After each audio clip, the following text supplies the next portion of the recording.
अगर आप direct second year engineering admission 2024-25 में पार्टिसिपेट करने वाले हो तो आज के वीडियो में हम लोग जानने वाले हैं कि टाइप ऑफ कैंडिडेचर क्या होता है। दोस्तों, अगर आप डीएससी में एडमिशन लेना चाहते हो तो आपकी सबसे पहली स्टेप होती है filling up the registration form. आपको रजिस्ट्रेशन फॉर्म फिल करना होता है और रजिस्ट्रेशन फॉर्म फिल करते वक्त आपको सिलेक्ट करना होता है कि आप कौन से टाइप की कैंडिडेचर हो। अभी यहाँ पे मेनली 5 टाइप के कैंडिडेट्स होते हैं, type A, type B, type C, type D और टाइप ई। अभी इन पाँचों टाइप्स को आज के वीडियो में हम लोग डिटेल में डिस्कस करने वाले हैं।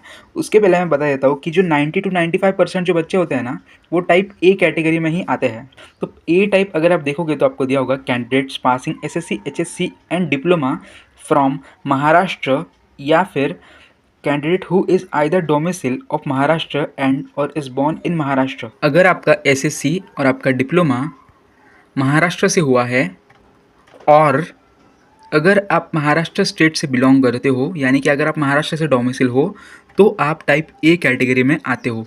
अभी मोस्ट ऑफ द जो स्टूडेंट्स हैं वो टाइप ए कैटेगरी में ही आते हैं। बट टाइप बी की अगर मैं बात करूँ, अगर आप टाइप ए में नहीं आते हो, बट अगर आपके पेरेंट्स में से कोई महाराष्ट्र स्टेट के डोमिसाइल है और अगर उनके पास डोमिसाइल सर्टिफिकेट है तो आप टाइप बी सिलेक्ट कर सकते हो। मैंने क्या कहा कि अगर आपके पेरेंट्स महाराष्ट्र स्टेट के डोमिसाइल है बट अगर आपने डिप्लोमा किसी और स्टेट से किया है तो आप टाइप बी कैटेगरी में आते हो। तो अगर आपकी कंडीशन भी कुछ ऐसी है तो आपको टाइप बी सिलेक्ट करना होगा।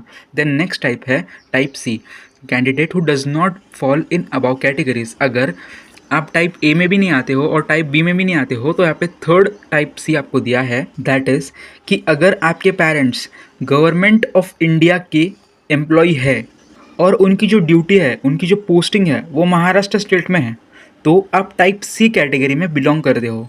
देन अगर आप तीनों कैटेगरीज में नहीं बिलोंग करते हो तो आप टाइप डी देख सकते हो।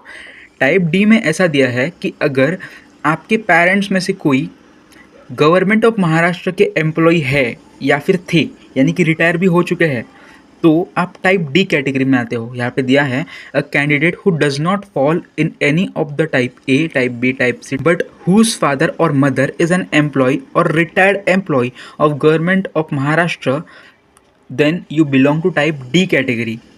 इसका मतलब ये है कि अगर आपने किसी और स्टेट से डिप्लोमा किया है और अगर आपके पेरेंट्स में से कोई गवर्नमेंट ऑफ महाराष्ट्र के एम्प्लॉय थे या फिर है तो आप टाइप डी कैटेगरी सिलेक्ट कर सकते हो।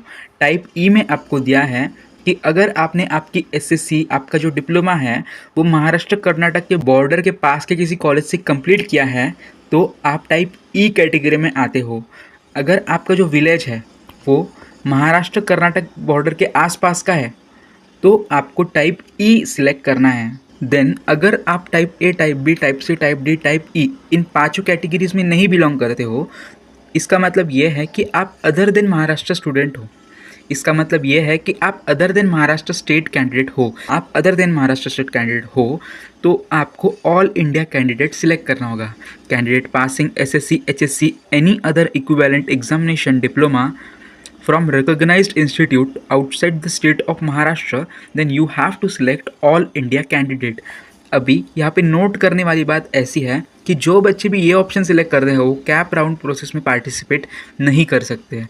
ये एक पॉइंट आपको ध्यान में रखना है। तो अगर आप एक other than Maharashtra state candidate हो तो आप कैप राउंड के लिए एलिजिबल नहीं हो, जैसा कि यहाँ पे मेंशन किया गया है। देन नेक्स्ट यहाँ पे दिया है prime ministers Jammu and Kashmir special scholarship scheme. अगर आप इस स्कीम में बिलोंग करते हो तो आपको ये ऑप्शन सिलेक्ट करना होता है। तो मेनली ये 7 टाइप्स आपको यहाँ पे दिए जाते हैं। जब भी आप रजिस्ट्रेशन फॉर्म फिल करते हो तो आप जिस भी कैटेगरी में बिलोंग करते हो वो कैटेगरी आपको यहाँ पे सिलेक्ट करनी होती है और उस कैटेगरी के अकॉर्डिंग ही आपको आगे का फॉर्म दिया जाता है। तो दोस्तों, आज की वीडियो में अगर आपको कुछ डाउट हो तो वैसे आप कमेंट्स में बता सकते हो। आज की जानकारी आपके लिए हेल्पफुल रही होगी तो वीडियो को लाइक कर दीजिए, आने वाली अपडेट्स के लिए चैनल को सब्सक्राइब कर दीजिए और आप व्हाट्सएप ग्रुप भी ज्वाइन कर सकते हो। डिस्क्रिप्शन बॉक्स में लिंक दी है जिससे कि आपको एडमिशन की सारी अपडेट्स व्हाट्सएप ग्रुप के अंदर मिलती रहेगी। तो मिलते हैं नए वीडियो में नए अपडेट के साथ।